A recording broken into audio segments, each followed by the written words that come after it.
Welcome and good evening. Tonight I have 4 brand new real-life ghost stories to share with you all. First, we'll be heading to Texas and hearing about a variety of strange occurrences that took place in a family's new home. Then, a construction worker encounters the echoes of a tragedy. Then we'll be hearing about a terrifying encounter that takes place in the basement of Zak Bagans' Haunted Museum, before finally meeting an old man who likes to watch. So dim the lights, get yourself comfortable, and let's get started into another entry into the Tape Library.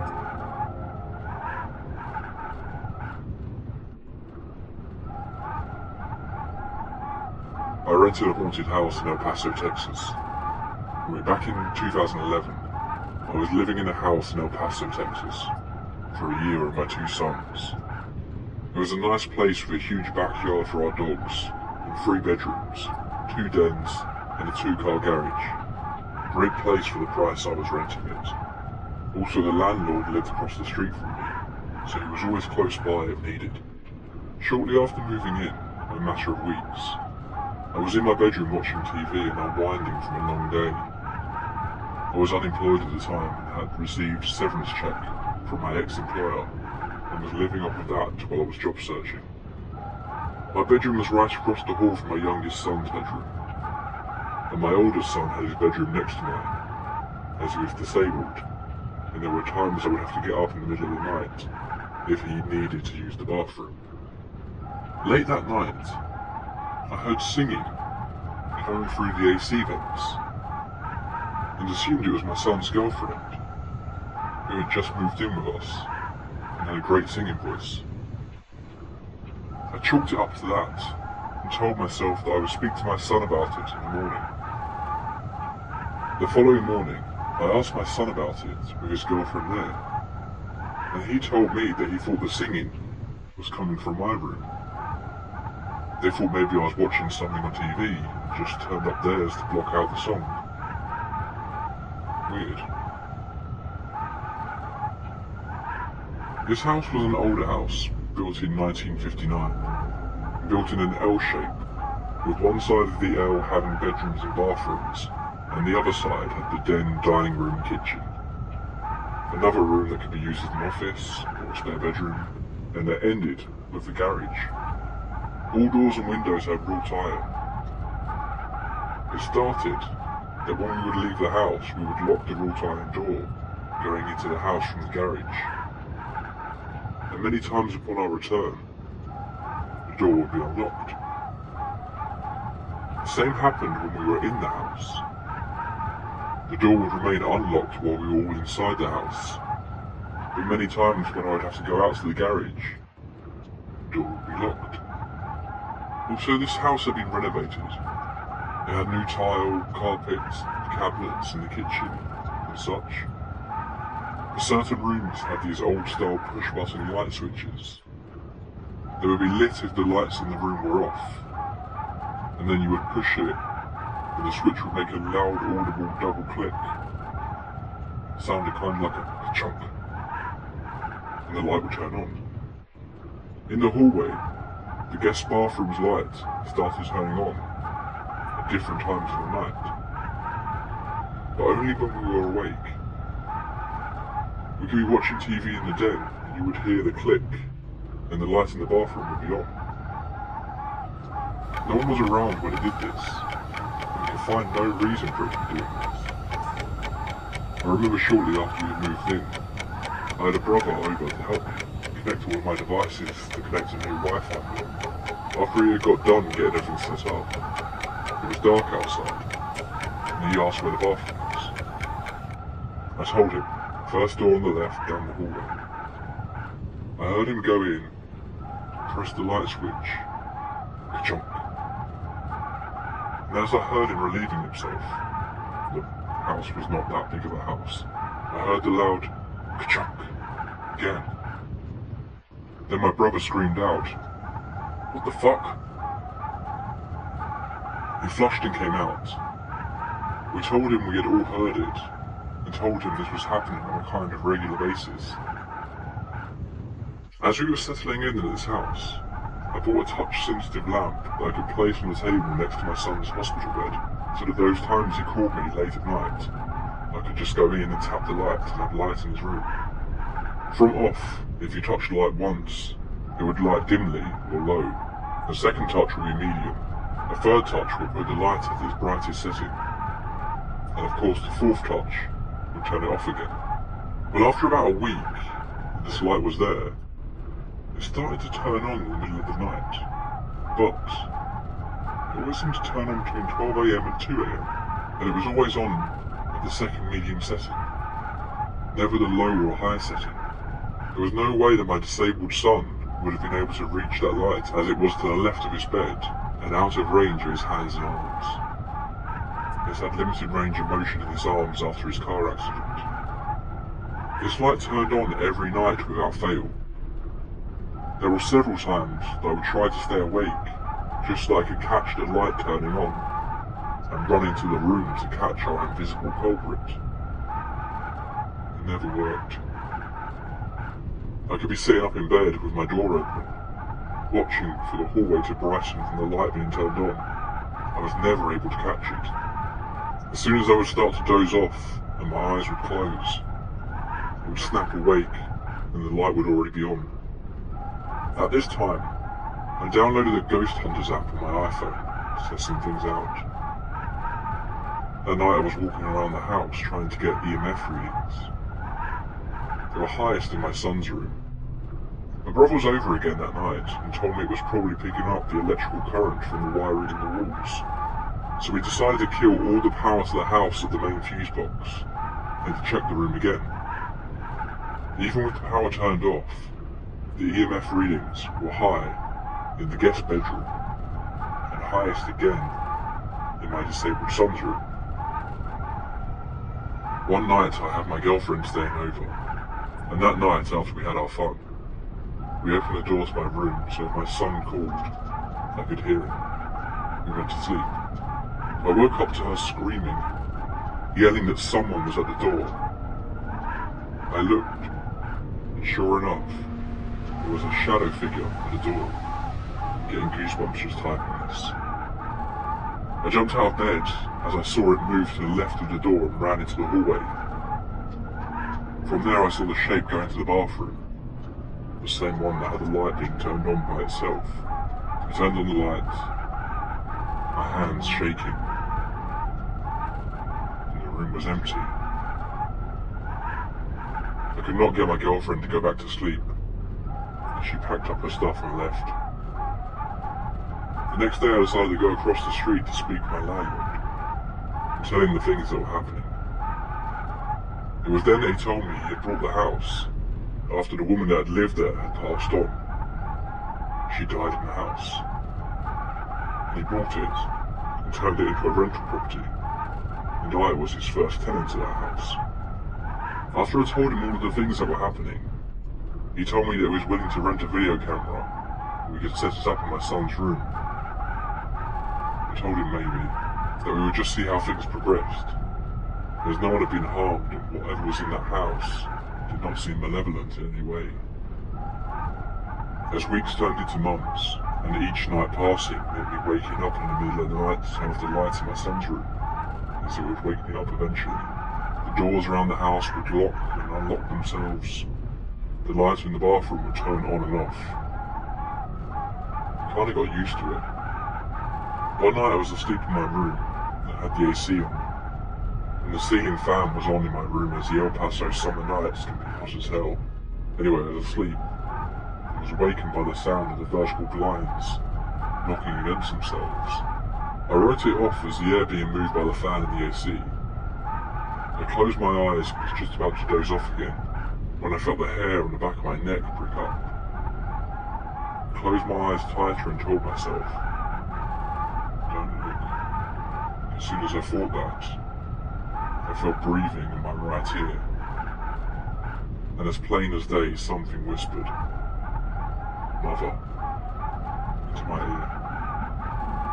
I yelled and jumped out of bed, turned on my lights, and nothing. There was no one there. As time moved on, I started dating another woman, with 3 kids. And when things started to get serious between her and I converted the room that could be used as an office to a spare bedroom with a set of bunk beds, and another small bed for this girlfriend's youngest daughter, as they would come over and started spending weekends with us. They started experiencing things too, mostly the shadow figure.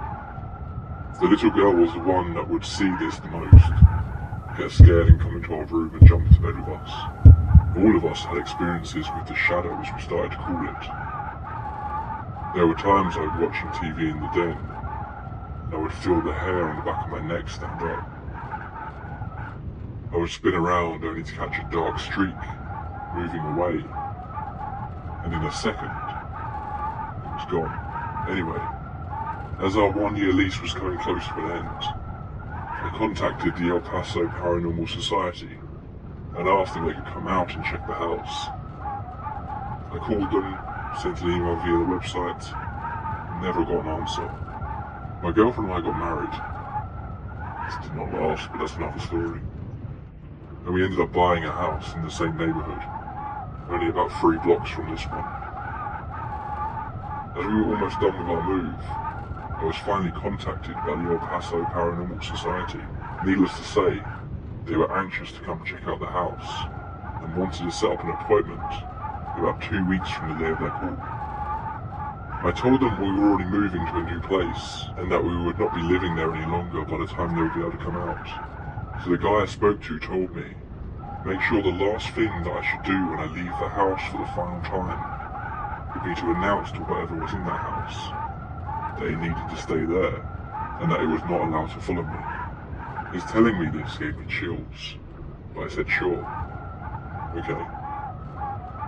That night, as me and my girlfriend were getting the last things out of that house, we did a final walkthrough, making sure the lights were off, the doors were locked. The landlord had already been over to inspect, and just asked us to leave a light on in the house. We chose to leave the light on in the kitchen, as it had a window with vertical blinds that looked out onto the driveway of the house. This way it would seem as if someone was home. As my wife and I got into each of our own cars, and had our windows down, and were speaking to each other, I remember what the ghost hunter had told me. I yelled over to my wife to hold on a sec. I got out of my car, unlocked and opened the front door, and stood in the doorway and said, whatever is in this house, this is now your house. You are not allowed to follow us. You must stay here. I backed out of the house, closed and locked the door, and got back into my car. I yelled over to my wife, let's go. When all of a sudden, right in front of both of us, we saw one of the vertical blinds in the kitchen window move sideways, as if someone was looking out. We looked at each other and said, let's get the fuck out of here. And we left. I almost left out one of the creepiest things. There was one morning that I awoke very early, like 4:30ish, and that damn light was on in my son's room again. I always tried to catch the light and turn it off before it woke my son, because due to his brain injury, sleep was very important for him to have. As I walked in quietly to turn off the light, I was pissed that this had been going on so long and nightly. I tapped the light twice to turn it off and started to walk out of the room. I stopped at the foot of my son's hospital bed and said out loud, if there is something here, turn on that fucking light. And almost immediately, the light turned on. I did not realise that my son, who I thought was asleep at the time, woke up. The look of terror on his face shook me to my core. To this day I still have nightmares about that morning, and the look on his face. After that morning I unplugged that lamp and put it away in the garage. The house is real. It's located at 2921 First Street in El Paso, Texas. You can Google it and see it looks like a normal house. You can even see the kitchen window that's close to the driveway that had that single vertical blind pushed sideways that last night there. Update. Now for the kicker. Since I made the original post, I have been contacted by 2 persons that knew this house and knew the couple that lived there. As mentioned earlier, the woman that lived there previously died in that house. What I did not know was that she died and stayed in that house, undiscovered for a little more than a week. Eventually the police were called out by one of the persons that contacted me about my original post to do a wellness check, due to mail and newspapers starting to pile up, and no one answering the door when they would knock. After the police gained access to the house, she was found dead in the hallway, between my son's room and the bathroom, with the light that would turn on and off 4 times a night. Also, I was told this lady that lived in that house became very angry and hateful as she grew older. She was paranoid and developed dementia. She became so hateful and cruel that she alienated all of her family, even her husband, who eventually moved out and paid the bills while she lived there alone. Then he passed, the husband. This lady kept the urn with his ashes on the kitchen table, then looked out onto the front driveway, the same window that had the vertical blinds pushed sideways, as if something or someone was looking out at me and my wife. I was told that the room my son slept in, as the lady suffered more and more from dementia, she made a shrine of sorts, with paper after paper taped to the wall, asking God to save her, to not hate her, to forgive her, for her family to love her. The same wall where my son was set up in that room had his medals from tracking cross country, pictures of his friends, newspaper articles. I was even told by the same person that when she was younger, one of this lady's daughters told her, when this daughter was a child, that she did not like to be in that room, because a dark smoke came out of the outlet at night, the same outlet that my son had his touch lamp plugged into. This means that there was something in that house, even while the couple that lived there were both still alive. As told me by this same witness, this house was the first house built in this subdivision back in 1959. I wonder now, what was it built over? Believe me when I say that there was much more in this house that I did not cover. So much in fact that I always thought about writing about it as a book. My own tests and traps that I set up to try and document proof were kind of crazy too. I went so far as dusting the metal dome of the touch lamp with flour, just to see if there would be any prints, running thread the same colour of the carpet, an inch from the floor across my son's doorway, till it was almost unseen, hoping to see the string snapped from whatever was entering my son's room at night. Never got a damn thing.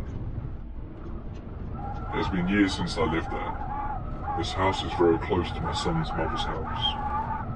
The times I have to go over there, I make it a point to drive by this place. There are new tenants there. Well, not new, as they've lived there since shortly after I moved out. I always wonder if they too are having experiences there. Ghosts are real. Hauntings are real. I think and believe that because both my son and I both had very close calls with almost dying. This made us more susceptible and open to the entities in the house. Anyway, the story is all true. The house is real. I do not know if the new tenants have had any experiences, and I see no reason to go back to that house and find out. Case 2. This isn't my story but my dad's, but I feel it's worthwhile telling it here. My dad was a builder, contracted to the local council to carry out works on council buildings.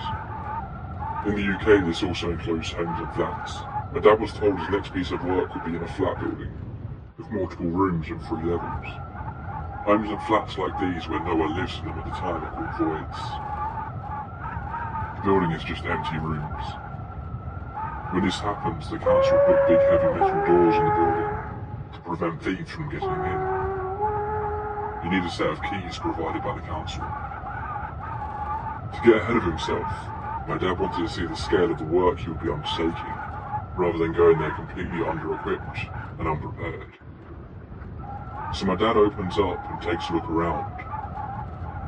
4 rooms on ground floor, same on second and third, all connected by a staircase, which had a central shaft through the middle. You could see right to the ceiling on the third floor. Stairs of metal bars for railings. A big job, but achievable in a few days. Got the place out, replaster a few walls, and a repaint job. My dad goes to lock up, but he feels someone behind him.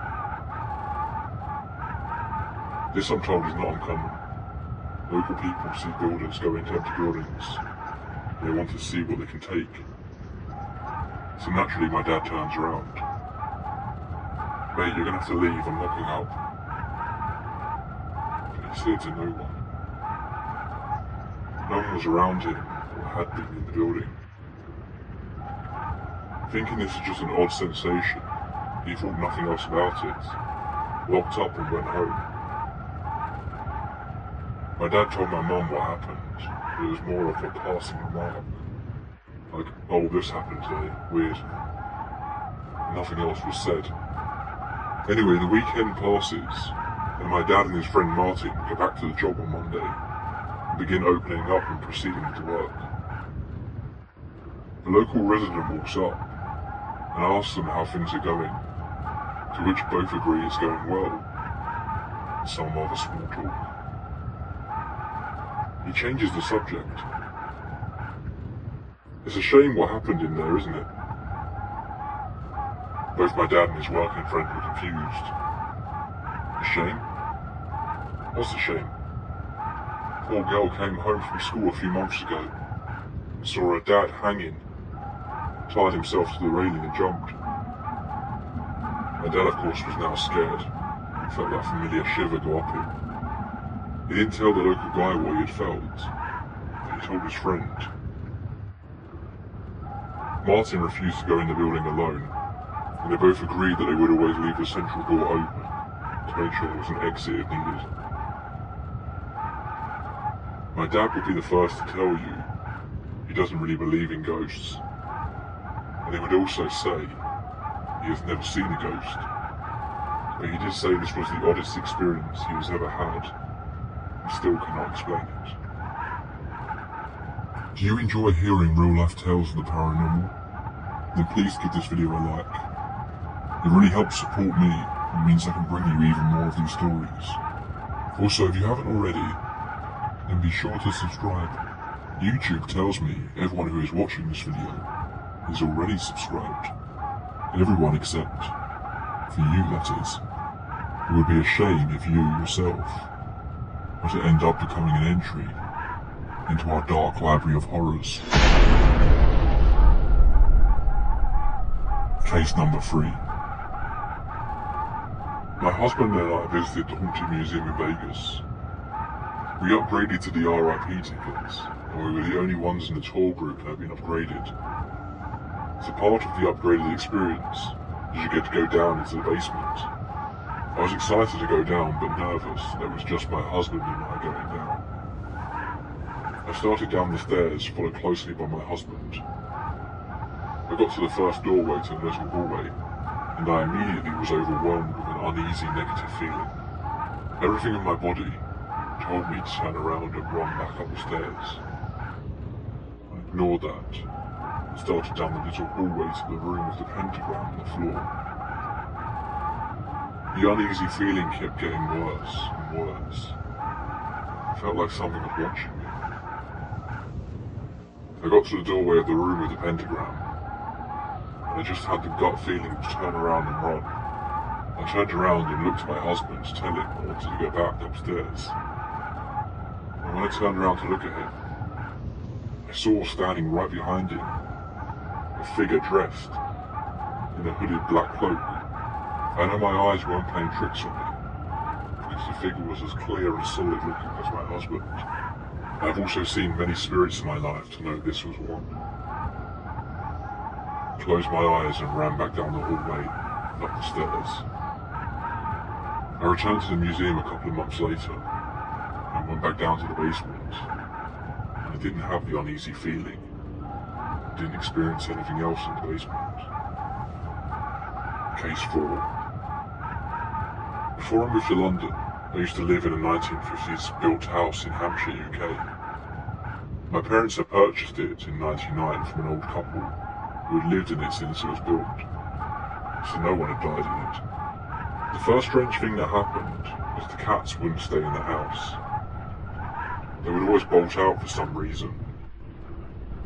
After my parents started renovating, my brother and I started to feel like we were being watched in the house, and at night in the living room. You would always feel like something was watching you through the new glass doors from the hallway or the stairs. After a while, as we were sitting downstairs, we started to hear footsteps moving from my bedroom in the room above. Walking to my brother's neighbouring room, then across the landing to the hallway to my parents' room. My parents both dismissed it as the pipes cooling on the floorboard settling, but you could distinctly tell exactly what boards the footsteps were treading on. At one point, friends came over. I was alone, and as you walked down the street, you could see into our living room. They asked if I had relatives staying, as they had seen people sitting on the sofa. Things started to move. You'd place shoes by the door, and then they'd be under the stairs. Or things like keys would be moved somewhere else. Then it gets really creepy. One day I'd run a bath, and was listening to music on a computer in the study in the next room. It had been a while and the music had stopped, as the PC had gone into standby mode. I'd been in the bath for about an hour and fell asleep, and as the water had just gone past my nose, the music on the PC shot back on louder and woke me up. Bearing in mind in those days you had to mash the keyboard or really jiggle the mouse to wake up the computer, saving me from potentially drowning. I took this to be whatever was in the house wasn't bad. However, a few weeks later, I woke up bolt upright, like something had woken me up. I was doing around 2 AM. My door was open onto the landing, and it was a bright full moon night, shining through the hallway onto the brick landing. I looked, and to my terror, I saw an old man. He wasn't standing up. It looked like he was laying down on the stairs. His head was at foot height, staring around the landing wall, directly at me. The moonlight was on his face. It haunts me to this day. I closed the door and slept with my light on for the rest of the night. My parents sold the house in 2004 when they moved to New Zealand. And when I spoke to my dad about it later, he said he knew something was in the house. It hadn't wanted to scare my brother and I. He'd had his own experiences.